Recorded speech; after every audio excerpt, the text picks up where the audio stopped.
लेकिन breaking news के बाद अब आपको दिखाते हैं कि आज हमारे कर्टन रेजर में कौन कौन सी बड़ी खबरें आ रही हैं। सबसे पहले शुरुआत कर रहे हैं राजदंड यानी सेंगोल से। यह सत्ता हस्तांतरण की प्राचीन परंपरा है या वॉकिंग स्टिक। जवाब के लिए हमने 1947 वाले कुछ फैक्ट्स तैयार किए हैं, बहुत डिटेल्ड, देखिएगा जरा। दूसरी बड़ी खबर, मोदी सरकार के 9 साल पर कांग्रेस ने 9 सवाल पूछे। महंगाई बेरोजगारी पर के सवाल पर बीजेपी ने क्या जवाब दिया है, चीन से सीमा विवाद पर कांग्रेस को क्या जवाब दिया है, यह जरूर देखना चाहिए। तीसरी खबर जो हमारे सामने आ रही है वो यह है कि संतों के बीच धर्म युद्ध हो रहा है। हिंदू राष्ट्र बनाने की बात किसने की, जवाब में राम राज्य कौन लेकर आया, यह बताएंगे आपको। चौथी खबर, धार्मिक स्थलों पर लगे लाउडस्पीकर पर सीएम योगी ने स्ट्राइक की है। लाउडस्पीकर के खिलाफ धर्मनिरपेक्ष वार से यूपी की सियासत फिर से गर्मा गई है। पांचवी खबर, इमरान खान के खिलाफ अब ड्रग्स वाला चक्रव्यूह तैयार हो चुका है। क्या इमरान खान कोकेन लेते हैं, यह हैरान करने वाला खुलासा बस कुछ ही देर में। खबरों के सफर की शुरुआत करते हैं। पहली खबर जरा ध्यान से देखिएगा, ये क्या है। ये अब से ठीक 40 घंटे बाद प्रधानमंत्री मोदी नए संसद भवन का उद्घाटन करेंगे। इस दौरान वो सेंगोल यानी राजदंड को स्थापित करेंगे। इससे पहले सेंगोल पर राजनीतिक घमासान शुरू हो चुका है। खुद गृह मंत्री अमित शाह ने कांग्रेस पर सेंगोल के अनदेखी का आरोप लगाया है। कहा कि कांग्रेस ने सत्ता हस्तांतरण के चिन्ह सेंगोल को वॉकिंग स्टिक समझकर म्यूजियम में रखवा दिया था, जबकि कांग्रेस ने दलील दी कि सेंगोल स्वतंत्रता का प्रतीक चिन्ह नहीं था। इस सियासी लड़ाई में अब जनता कंफ्यूज है कि क्या यह एक ऐतिहासिक परंपरा है या फिर एक वॉकिंग स्टिक। आज फिक्र आपकी में हम इसे समझने की कोशिश करेंगे, लेकिन उससे पहले देश के पहले प्रधानमंत्री पंडित जवाहरलाल नेहरू जी ने की यह खास तस्वीर आपको जरूर देखनी चाहिए। जरा ध्यान से देखिएगा। यह 14 अगस्त 1947 की है। इसमें एक तरफ पंडित नेहरू दिख रहे हैं और उन्होंने पीतांबर ओढ़ा हुआ, उनके एक हाथ में यही सेंगोल दिख रहा है। ठीक बगल में उस वक्त के मद्रास प्रांत में शैव मठ थिरुवावादुथुरई अधिनम के पुजारी श्री कुमारस्वामी थंबीरन खड़े हुए हैं। उन्होंने अपने दोनों हाथ जोड़ रखे हैं। यह तस्वीर आजादी से ठीक एक दिन पहले की है। इसके बाद 14-15 अगस्त 1947 की रात नेहरू जी ने अपनी ऐतिहासिक स्पीच ट्रस्ट विद डेस्टिनी दी थी। अब आते हैं आज के मुद्दे पर।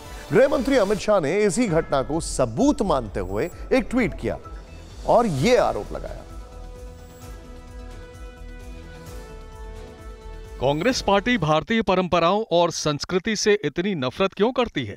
भारत की स्वतंत्रता के प्रतीक के रूप में तमिलनाडु के एक पवित्र शैव मठ द्वारा पंडित नेहरू को एक पवित्र सेंगोल दिया गया था, लेकिन इसे वॉकिंग स्टिक के रूप में एक संग्रहालय में भेज दिया गया।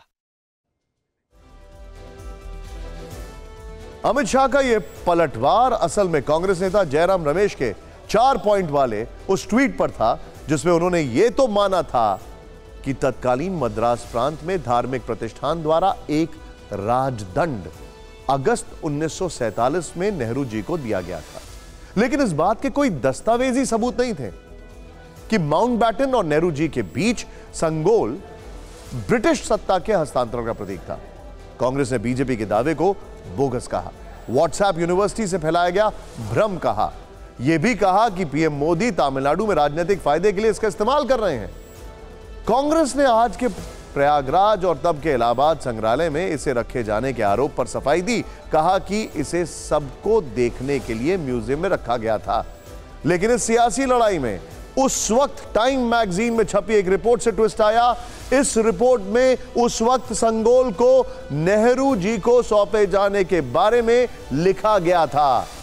यह रिपोर्ट आपको जरूर देखनी चाहिए।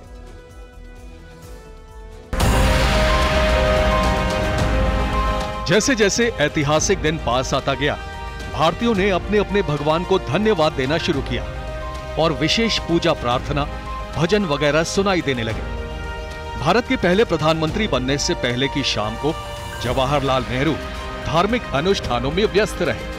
दक्षिण भारत में तंजौर से मुख्य पुजारी श्री अंबलवाण देसीगर स्वामी के 2 प्रतिनिधि दिल्ली आए थे। श्री अंबलवाण ने सोचा कि प्राचीन भारतीय राजाओं की तरह भारत सरकार के पहले भारतीय प्रमुख के रूप में नेहरू को पवित्र हिंदुओं से सत्ता का प्रतीक और अथॉरिटी हासिल करनी चाहिए। पुजारी के प्रतिनिधि के साथ वाद्य यंत्र नागस्वरम को बजाने वाले भी आए थे। 14 अगस्त की शाम को ये सभी लोग धीरे धीरे नेहरू के घर की तरफ बढ़े और जब नेहरू के घर पहुंच गए तो उस वक्त भी नागस्वरम बजता रहा। इसके बाद उन्होंने पूरे सम्मान के साथ घर में प्रवेश किया।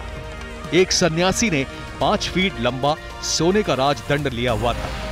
तंजौर से लाए पवित्र जल को नेहरू पर छिड़का और उनके माथे पर पवित्र भस्म लगाया। इसके बाद उन्होंने नेहरू को पीतांबर ओढ़ाया और उन्हें सुनहला राजदंड सौंप दिया। इसके बाद शाम को नेहरू और दूसरे लोग संविधान सभा के अध्यक्ष राजेंद्र प्रसाद के घर गए। वापस आने पर 4 केले के पौधे लगाए गए। ये अस्थायी मंदिर के खंबे के तौर पर लगाया गया। पवित्र अग्नि के ऊपर हरी पत्तियों की छत तैयार की गई और ब्राह्मण पुजारी शामिल हुए। हजारों महिलाओं ने भजन गाए। संविधान तैयार करने वाले और मंत्री बनने जा रहे लोग पुजारी के सामने से गुजरे और उन्होंने पवित्र जल छिड़का। इसके बाद सभी पुरुषों के माथे पर लाल टीका लगाया गया। भारत के शासक शाम को धर्मनिरपेक्ष स्वरूप में थे। 11 बजे वे संविधान सभा हॉल में इकट्ठा हुए। नेहरू ने एक ऐतिहासिक भाषण दिया। आधी रात के इस पहर में जब दुनिया सो रही है। And now the time comes when we shall redeem our pledge, not wholly or in full measure, but very substantially. कुछ लोग ये सवाल कर रहे हैं कि अगर किसी को परंपरा के बारे में ज्ञान नहीं है तो इसका मतलब ये नहीं कि वो परंपरा नहीं है। ट्रेडिशन के बारे में अगर पता नहीं है तो इसका मतलब ये नहीं कि वो ट्रेडिशन नहीं है। ट्विटर पर यह रिपोर्ट केंद्रीय मंत्री हरदीप सिंह पुरी ने पोस्ट की और कांग्रेस से तीखे सवाल पूछे।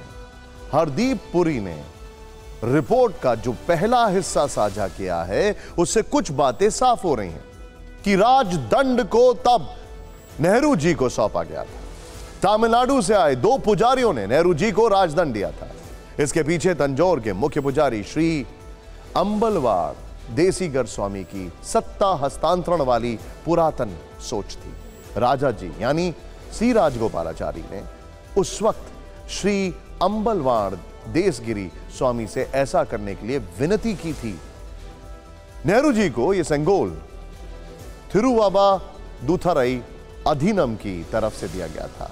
इस पर चूंकि कोई आधिकारिक दस्तावेज न होने की बात कांग्रेस कर रही है तो अब तमिलनाडु के इस शैव मठ की ओर से आधिकारिक बयान जारी कर दिया गया है, जिससे कांग्रेस का दावा गलत साबित हो रहा है। हमने कुछ रिपोर्ट्स में देखा कि ऐसी पार्टियां हैं जो ये कह रही हैं कि 1947 में सेंगोल को सत्ता हस्तांतरण का प्रतीक नहीं माना गया था। ये पूरी तरह से गलत है। अलग अलग सोर्सेस से इसके प्रमाण मिलते हैं। हमारे खुद के रिकॉर्ड में इस बात का प्रमाण है। तब अधीनम इस बात से सम्मानित महसूस कर रहे थे कि राजा जी यानी सी राजगोपालाचारी ने उन्हें ऐसा करने के लिए कहा था। इसके बाद हमने सेंगोल को लॉर्ड माउंटबेटन को दिया था। फिर उनसे वापस लेकर धार्मिक रीति रिवाजों को करते हुए इसे पंडित जवाहरलाल नेहरू को सौंप दिया था। उस समय जिस स्वामी ने नेहरू को ये सेंगोल दिया था वो भी पहले कह चुके हैं कि सेंगोल सेल्फ रूल का प्रतीक है। सेंगोल को लेकर सियासत सिर्फ बीजेपी और कांग्रेस में ही नहीं हो रही है, बल्कि इसमें अब समाजवादी पार्टी भी कूद पड़ी है। पार्टी अध्यक्ष अखिलेश यादव ने चुटकी लेते हुए ट्वीट किया, लिखा कि सेंगोल सत्ता के हस्तांतरण यानी कि एक हाथ से दूसरे हाथ में जाने का प्रतीक है।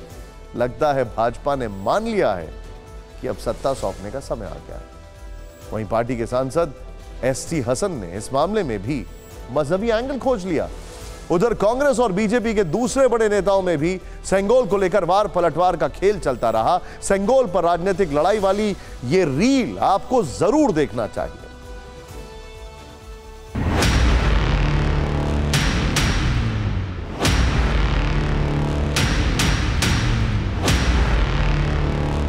जो हमारे स्वर्णिम इतिहास का एक विशिष्ट अंग है। गांधी खानदान ने एक म्यूजियम के किसी अंधेरे कोने में नेहरू जी की छड़ी के रूप में वर्षों वर्ष तक रख रखा था।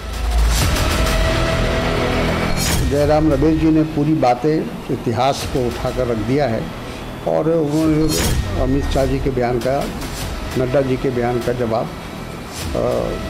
इतिहास पर आधारित जवाब उन्होंने दिया है।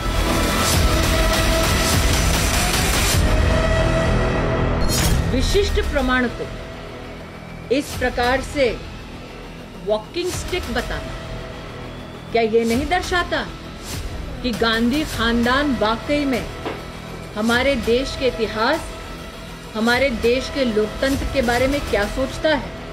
एक रिलीजियस, एक धार्मिक चिन्ह अगर आप लगा रहे हैं, मुझे इस बात की आपत्ति है कि बाकी धर्मों के भी धार्मिक चिन्ह इसके अंदर लगने चाहिए। देश सबका है, हिंदू, मुस्लिम, सिख, ईसाइयों का है।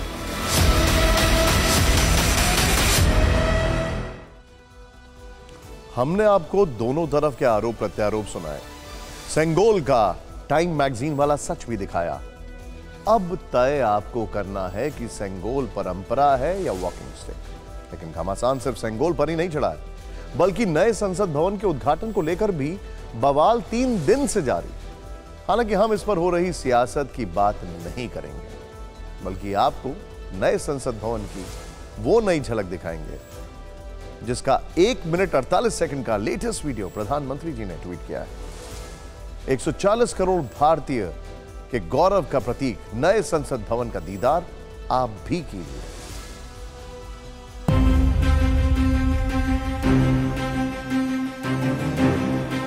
नए संसद भवन की सबसे नई झलक, अद्भुत विहंगम नया संसद भवन, भारतीय लोकतंत्र का विशाल मंदिर, 140 करोड़ भारतीयों का गौरव, ज्ञान द्वार, शक्ति द्वार, कर्म द्वार, मुख्य द्वार पर सत्यमेव जयते, उद्घाटन से ठीक पहले पूरी झलक।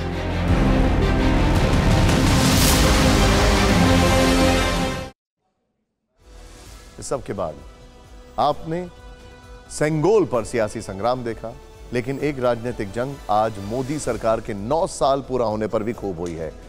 आज ही के दिन 26 मई 2014 को नरेंद्र मोदी ने प्रधानमंत्री के रूप में पहली बार शपथ ली थी। 9 साल पूरे होने को बीजेपी ने मेगा इवेंट बनाने की तैयारी की है। बीजेपी इस मौके पर 9 साल के कामकाज का लेखा जोखा लेकर जनता के बीच जाएगी। बीजेपी का अभियान शुरू होने से पहले ही कांग्रेस 9 सवाल लेकर मैदान में उतर गई। कांग्रेस ने 9 साल 9 सवाल नाम की एक बुकलेट जारी की है। इस बुकलेट में कांग्रेस ने मोदी सरकार से 9 सवाल पूछे हैं। बुकलेट में कांग्रेस ने महंगाई, बेरोजगारी, किसानों की आय, भ्रष्टाचार, अडानी मामला, सांप्रदायिक हिंसा, जातीय जनगणना और चीन सीमा विवाद को लेकर डिटेल में सवाल पूछे। कांग्रेस ने आरोप लगाया है कि प्रधानमंत्री मोदी ने जो वादे किए थे वो काल्पनिक थे। पिछले 9 साल में मोदी सरकार ने कोई वादा पूरा नहीं किया। कांग्रेस ने सरकार से क्या सवाल पूछे, एक एक करके इसे देखते हैं। पहला सवाल, महंगाई और बेरोजगारी आसमान पर क्यों है? दूसरा सवाल, किसानों की आय दोगुनी क्यों नहीं हुई? तीसरा सवाल, अडानी को फायदा पहुंचाने के लिए LIC, SBI को दांव पर क्यों लगाया? चौथा सवाल, चीन को प्रधानमंत्री ने क्लीन चिट क्यों दी? पांचवा सवाल, चुनावी फायदे के लिए ध्रुवीकरण और हिंसा क्यों फैलाई जा रही है? छठा सवाल, जातीय जनगणना की मांग क्यों खारिज की? सातवां सवाल, विपक्षी नेताओं पर बदले की भावना से कार्रवाई क्यों?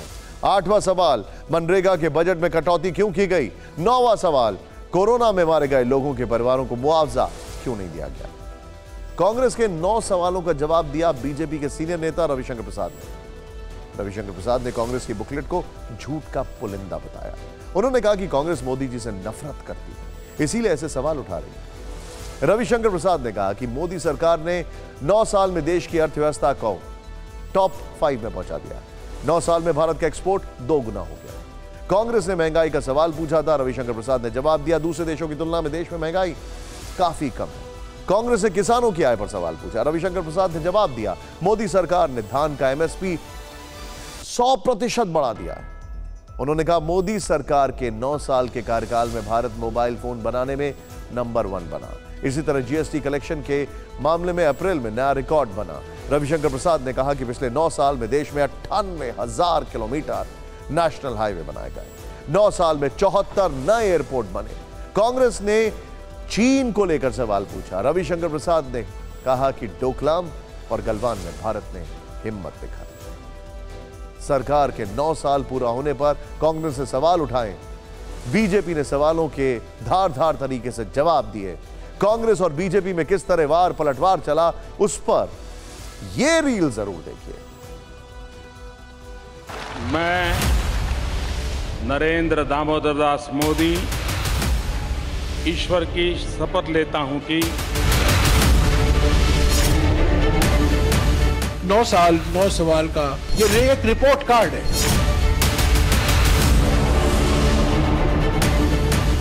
ये 9 सवाल नहीं है, ये कांग्रेस पार्टी के खींच से भरे सवाल हैं जो नरेंद्र मोदी जी के खिलाफ नफरत से उपजे हैं।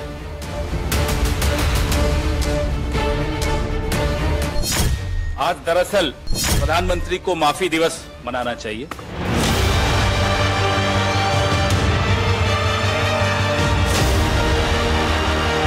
किसान सही दाम पर सही समय पर खाद पाता है, ये भी कांग्रेस के लिए निश्चित रूप से दुख का विषय है। 9 साल में जितनी बातें इन्होंने की, अपने मैनिफेस्टोज में की, अपने वादों में की, अपने भाषणों में की, अपने मन की बात में की, तमाम बातें काल्पनिक थी।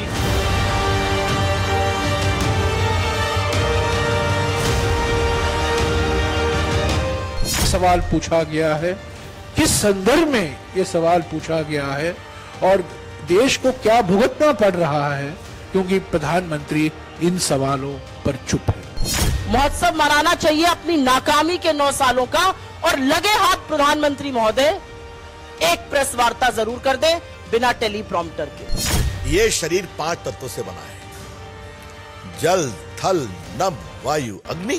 कांग्रेस पार्टी 5 तत्वों को बड़ी ईमानदारी से विश्वास करती है, लेकिन उनके सहयोगियों ने कहा कि 5 तत्वों का सही सम्मान तब तक नहीं होगा जब तक 5 तत्वों में भ्रष्टाचार नहीं होगा। कांग्रेस ने अपने लिए 4C ग्रेडिंग चुना है: cut, commission, corruption, Congress. Congress और बीजेपी में वार पलटवार की लड़ाई आने वाले दिनों में और तेज होगी, क्योंकि बीजेपी ने मोदी सरकार के 9 साल पूरे होने पर बड़े लेवल पर कार्यक्रमों का प्लान बनाया है। मोदी सरकार के 9 साल पूरे होने पर 27 मई को एक बड़ा कॉन्क्लेव होगा। कॉन्क्लेव में जानी मानी हस्तियां और बॉलीवुड स्टार शामिल होंगे। कॉन्क्लेव का उद्घाटन केंद्रीय गृह मंत्री अमित शाह करेंगे। इस कॉन्क्लेव में मोदी सरकार के 9 साल की उपलब्धियों पर चर्चा की जाएगी। 31 मई को प्रधानमंत्री नरेंद्र मोदी अजमेर में महारैली करके अभियान की शुरुआत करेंगे। मोदी सरकार के 9 साल पूरे होने पर बीजेपी 30 मई से 30 जून तक महासंपर्क अभियान चलाएगी। इस अभियान के जरिए देश भर में लोकसभा की कमजोर सीटों को मजबूत करने का लक्ष्य है। 1 महीने तक जिला, मंडल, शक्ति केंद्र और बूथ लेवल तक कार्यक्रम होंगे।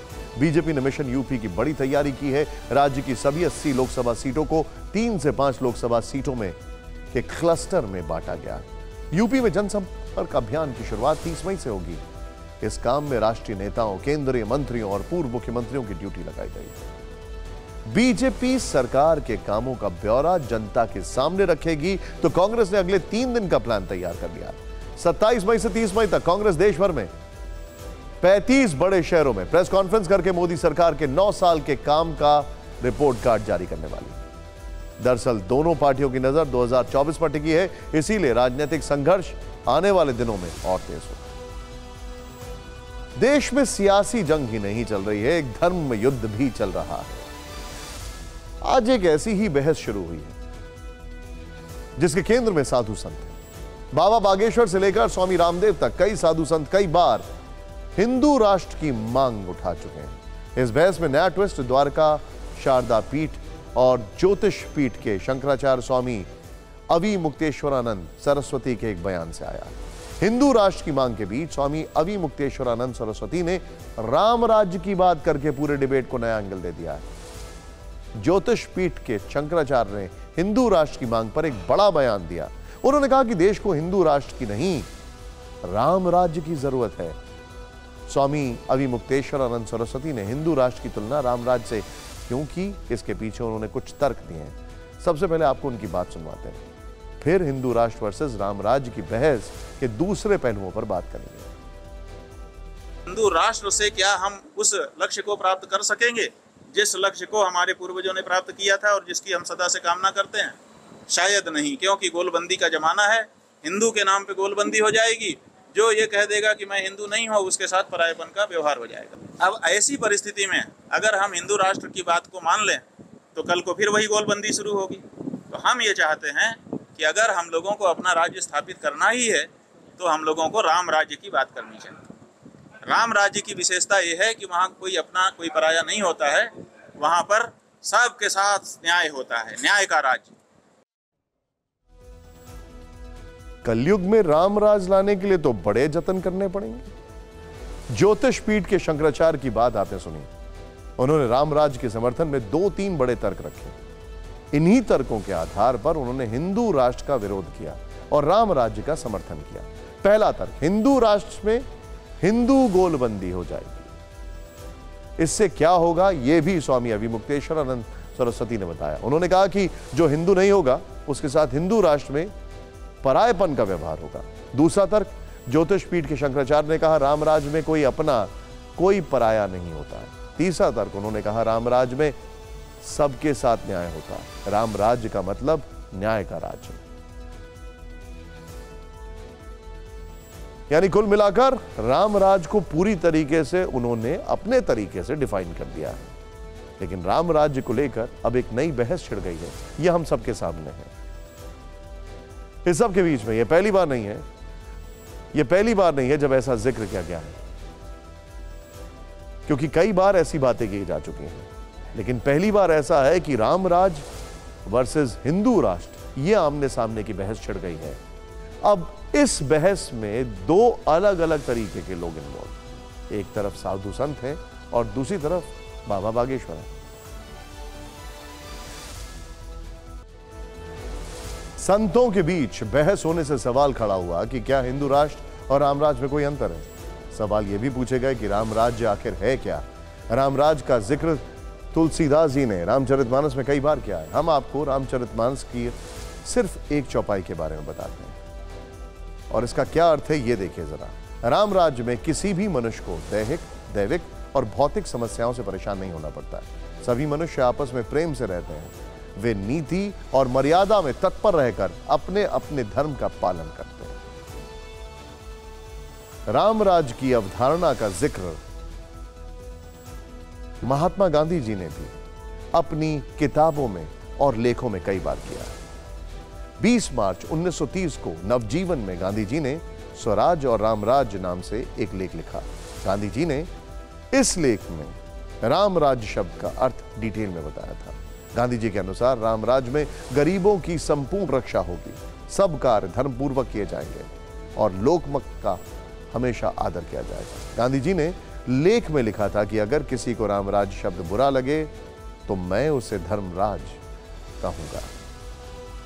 हिंदू राष्ट्र पर संघ का कहना है, आज ये भी जानना जरूरी है। संघ प्रमुख मोहन भागवत खुद अलग अलग मंचों से कई बार हिंदुत्व और हिंदू राष्ट्र को परिभाषित कर चुके हैं। संघ का काम इस बंधुभाव के लिए है और इस बंधुभाव के लिए एक ही आधार है, विविधता में एकता। वो विचार देने वाली हमारी चलती आई हुई विचारधारा है, उसको दुनिया हिंदुत्व कहती है। इसलिए हम कहते हैं कि हमारा हिंदू राष्ट्र है। हिंदू राष्ट्र है इसका मतलब इसमें मुसलमान नहीं चाहिए, ऐसा बिल्कुल नहीं होता। जिस दिन ये कहा जाएगा कि हाँ मुसलमान नहीं चाहिए, उस दिन वो हिंदुत्व नहीं रहेगा। एक ऐतिहासिक तथ्य आपको बताते हैं। विनायक दामोदर सावरकर ने 1923 में एक किताब में हिंदुत्व शब्द का जिक्र किया था। इस किताब में सावरकर ने लिखा था कि भारत हिंदुओं की पितृभूमि है और पुण्य भूमि है। अब खबर उत्तर प्रदेश की। यूपी में धार्मिक स्थलों पर ले गए लाउड स्पीकर अब लाउड नहीं रह गए हैं। पूरे प्रदेश में लाउड स्पीकर का शोर तेजी से डाउन हो रहा है। मुख्यमंत्री योगी आदित्यनाथ के बेहद सख्त आदेश के बाद पुलिस प्रशासन सुपर एक्टिव है। क्या है सीएम योगी का आदेश, हम आगे बताएंगे। हर बड़े शहर की रिपोर्ट दिखाएंगे, लेकिन फैसला और फरमान योगी सरकार का है तो सरकार के हुक्म पर तामील भी हो रही है। लाउड स्पीकर हटाओ अभियान जोरों पर है। राजधानी लखनऊ से लेकर अलीगढ़ तक हर जिले में लाउड स्पीकर हटाए जा रहे हैं या फिर आवाज को कम किया जा रहा है। कई जिलों में प्रशासन की निगरानी में चलाए जा रहे इस अभियान में पुलिस वाले स्थानीय लोगों के साथ मिलकर लाउड स्पीकर को हटा रहे हैं। पुलिस प्रशासन का यह एक्शन सीएम योगी के उस आदेश के बाद शुरू हुआ है जिसमें उन्होंने कहा कि रोक के बावजूद धर्मस्थलों पर लाउड स्पीकर लगाना बर्दाश्त नहीं है। सीएम योगी ने यह भी कहा कि कई जिलों में दौरों के समय उन्होंने अनुभव किया कि फिर से लाउड स्पीकर लगाए जा रहे हैं। मुख्यमंत्री ने अधिकारियों को आदेश दिया कि सूबे में ध्वनि प्रदूषण पर सख्ती से रोक लगाई जाए। अधिकारियों के साथ समीक्षा बैठक के दौरान सीएम ने दो टूक कहा कि उत्तर प्रदेश में सुप्रीम कोर्ट की गाइडलाइन का पालन हर हाल में कराया जाए। जाहिर है किसी के लिए भी लाउड स्पीकर सिरदर्द ना बने, इसी मकसद से योगी सरकार लाउड स्पीकर पर सख्त है और इसका असर भी साफ साफ दिख रहा है। ये रिपोर्ट है। अगर कोई लाउड स्पीकर मानक के अनुरूप नहीं लगाया गया है तो उसको शासन प्रशासन के निर्देशों के अनुक्रम में उसको हटवाए जाने की कार्रवाई चल रही है।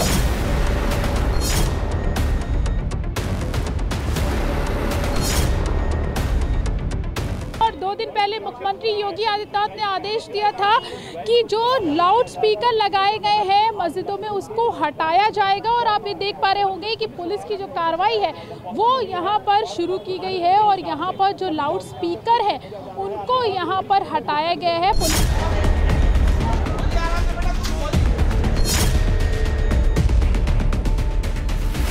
भी लाउड हेलर हैं, लाउड स्पीकर और सब उतरवाए, तो कोई सुविधा नहीं है, सब लोग खुद उतार रहे हैं।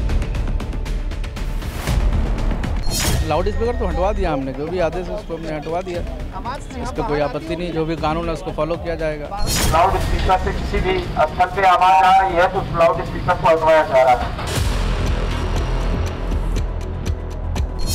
जो आदेश हुआ है उसका आप सख्ती से पालन करें। अगर कोई परेशानी हो रही है, कोई दिक्कत हो रही है तो फिर दोनों उतर जाएं, ये ज़्यादा बेहतर रहेगा।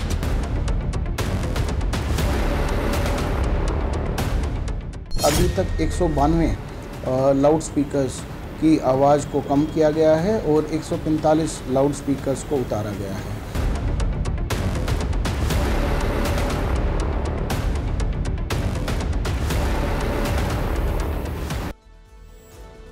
लाउड स्पीकरों से होने वाला ध्वनि प्रदूषण कितना खतरनाक है, आप इसे बॉम्बे हाईकोर्ट की टिप्पणी से समझ सकते हैं। आज ही बॉम्बे हाईकोर्ट ने कहा कि लाउड स्पीकर से होने वाले ध्वनि प्रदूषण पर कार्रवाई न करना कोर्ट की अवमानना माना जाएगा। आइए अब देखते हैं टॉप 9 खबरें।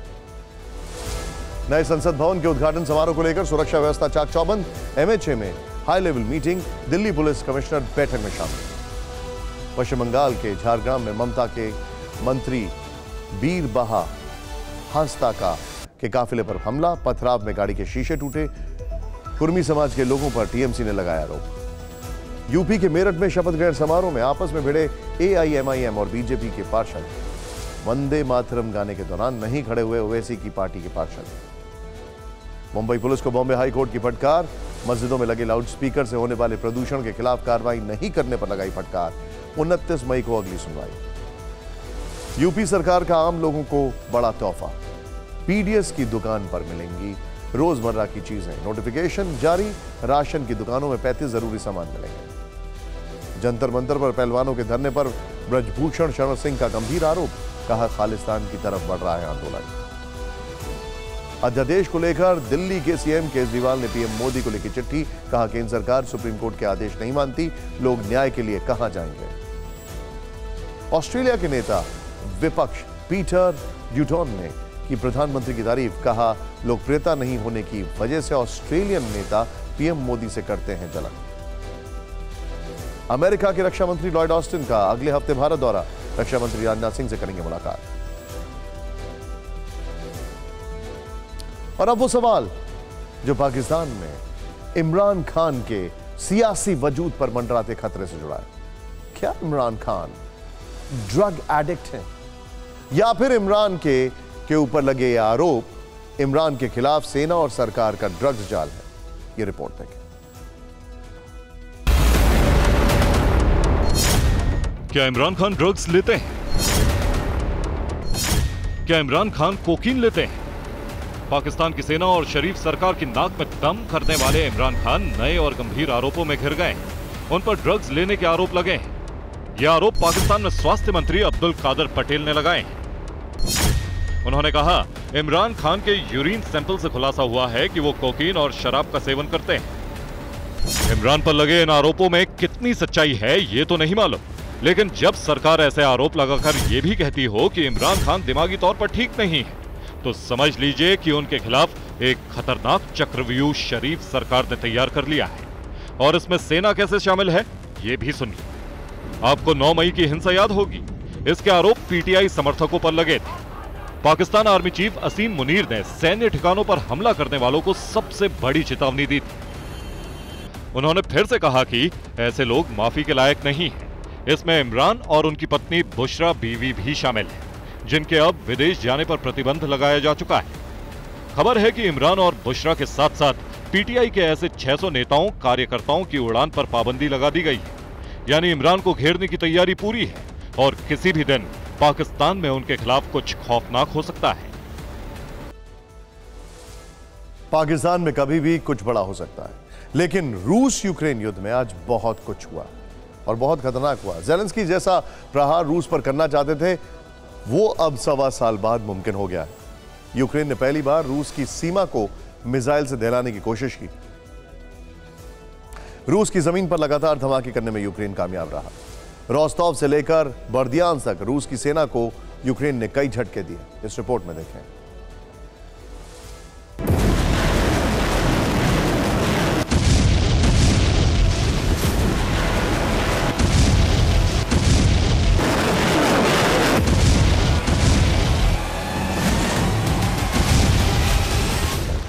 जिस बात की आशंका थी, जिस बात का डर था, वही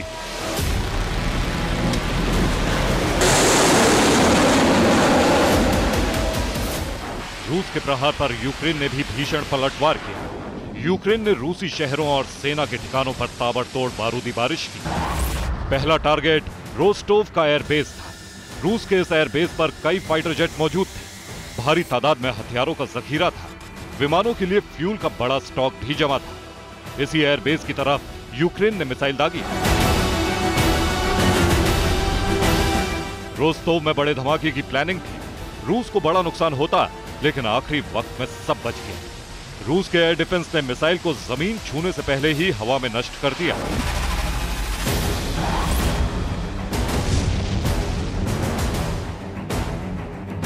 यूक्रेन का अगला टारगेट रूस का क्रास्नोदार बना। यहां यूक्रेन के ड्रोन्स ने एयर डिफेंस को चकमा दिया और दक्षिण रूस का यह शहर धमाकों से दहल उठा।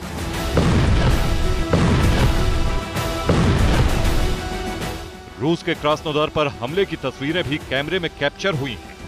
क्रास्नोदार पर देर रात से हमले की शुरुआत हुई और सुबह तक कई धमाके सुने गए।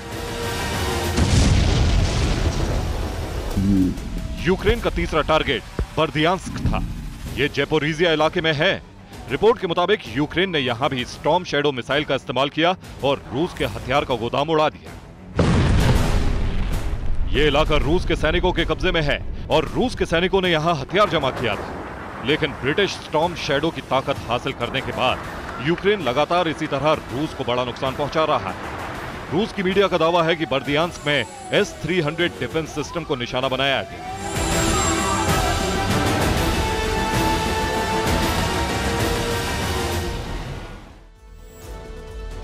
यूक्रेन वॉर में अब बात सिर्फ वार और पलटवार तक सीमित नहीं रह गई है। बेलारूस में पुतिन की बड़ी तैयारी चल रही है। वहां पुतिन के एटमी वेपन तैनात हो रहे हैं, बल्कि हो चुके हैं। तो इसका मतलब बिल्कुल भी मामूली नहीं है। यह खबर अपने आप में तबाही की मुनादी है, क्योंकि न्यूक्लियर हथियारों की तैनाती को लेकर रूस बेलारूस में बड़ी डील हुई है। दोनों देशों के बीच हथियारों की तैनाती को लेकर कई डिग्री साइन की गई हैं। अब बेलारूस में तैनात परमाणु हथियारों पर रूस का कंट्रोल होगा, बल्कि वो रूस के ही हथियार हैं। हथियारों का ऑपरेशन और रखरखाव रशियन आर्मी करेगी। हथियारों की तैनाती और इस्तेमाल पर रूस ही फैसला करेगा। किसी भी एक्शन से पहले बेलारूस को रूस से इजाजत लेनी होगी।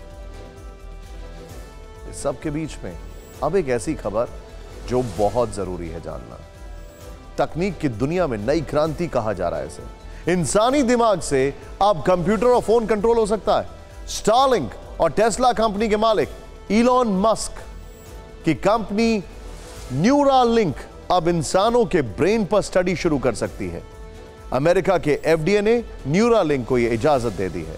न्यूरालिंक ने एक ऐसी चिप तैयार की है जो ह्यूमन ब्रेन में फिट की जाएगी। इंसान और तकनीक का यह जुड़ाव बहुत क्रांतिकारी हो सकता है। यह रिपोर्ट देखें आप।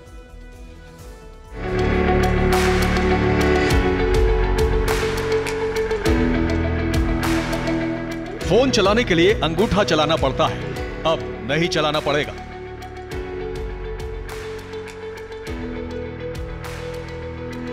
कंप्यूटर चलाने के लिए हाथ हिलाना पड़ता है, अब जरूरत नहीं पड़ेगी।